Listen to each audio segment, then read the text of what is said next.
All right, Chromebooks. I have heard a lot of chatter about Chromebooks. I know that the kids are super excited about Chromebooks. I'm really excited about it too. I know parents are a little skeptical. They have a lot of questions about Chromebooks, so let me clarify a little bit for you. I would like to first start with my personal belief about technology. I love technology. I'm not going to lie to you. I do love it. It's amazing. It has changed the way that we learn. It's changed the way that I teach. It changes the way that we communicate with each other. However, I also believe that technology does not replace education.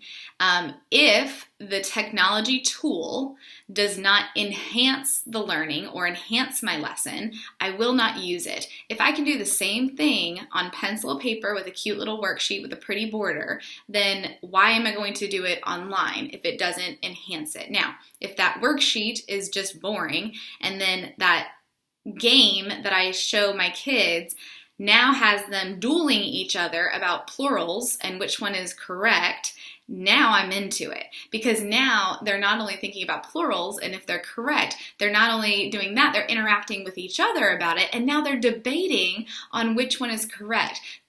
That is so different than just filling out a worksheet, not really sure if it's A or B, and you just circle one and turn it in and hope for the best. Now we're having a dialogue peer-to-peer, 8-year-old to 8-year-old, about what is correct. Now that is what I'm talking about. Now, if it's something that is required and it's just a boring test online, there's only so much I can do. I will say most of our big tests, our major grades, are going to be on Chromebooks. That is because a lot of the testing in the future, not just third grade, but in their educational future, will probably be online. So we do want to teach those computer skills in general. The great news about this year is we have computer lab as one of our related arts, and I'm super stoked about that because I really believe in computer skills. If truly the projection of where we're going is very technology driven with this generation, we need to teach them proper skills. I really believe in typing without looking. I really believe in shortcuts on keyboards so that they can maximize their time and be more efficient. So I'm really big on proper finger holding on the keyboard. They have to have their fingers on F and J, for instance. I'm really strict about that.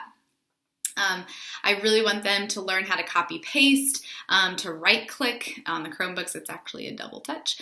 So those are things that we are going to be using. Now, Chromebooks stay at school until further notice. Around December time, we will send home permission slips, and you may choose if you want your student to take your computer home. You may not want to, and that is okay. You do not have to. You are the parent, you are in charge, it is your choice. The Chromebook chargers stay in class as well. So if that time comes and you do want them to take their computer home, it should be charged enough for them to do their homework and put it back in their backpack.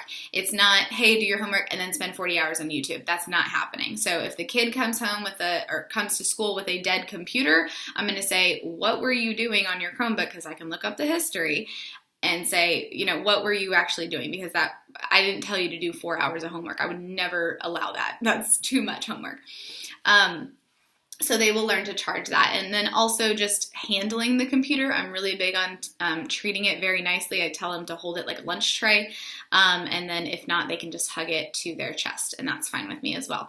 We don't really travel with them. We might for music, uses them sometimes. Media Center uses them sometimes, but we don't usually travel with them. But just around classroom, like if they're going from their table to the charger, we carry them very carefully. And then we also learn about how to use them for writing, which I really love. I think that typing skills, again, are really important. And I know a lot of parents asked about cases. That's another thing I wanted to mention. A case is not required, by the way. The case, you're going to look for something that can fit an 11.6-inch screen, so almost a 12-inch screen, if you want to. It's not highly recommended. It's not highly discouraged either. It's if you want it.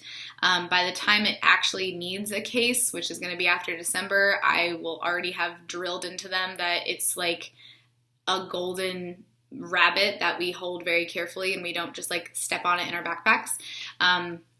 But most backpacks now kind of have like a soft area where they can do that. But we, talk about you don't lay your backpack on the ground where somebody can step on it. You don't throw it down on the ground. So we do talk about those things. But in class, we just learn how to use them correctly. So a case is not required. I would say the best case, if you're really interested in one, is the kind that just zip open and it slides inside. Those snap-on cases, I wouldn't even worry about. So other than that, that's Chromebooks for you. We will use them probably every day, but some days we may not use them at all, and that's okay. If it doesn't enhance learning, we're not using them. If it does, then we're totally going to use it. But I hope that you guys can see the awesome things that your students are doing by using the Chromebooks. It will be really awesome to see that.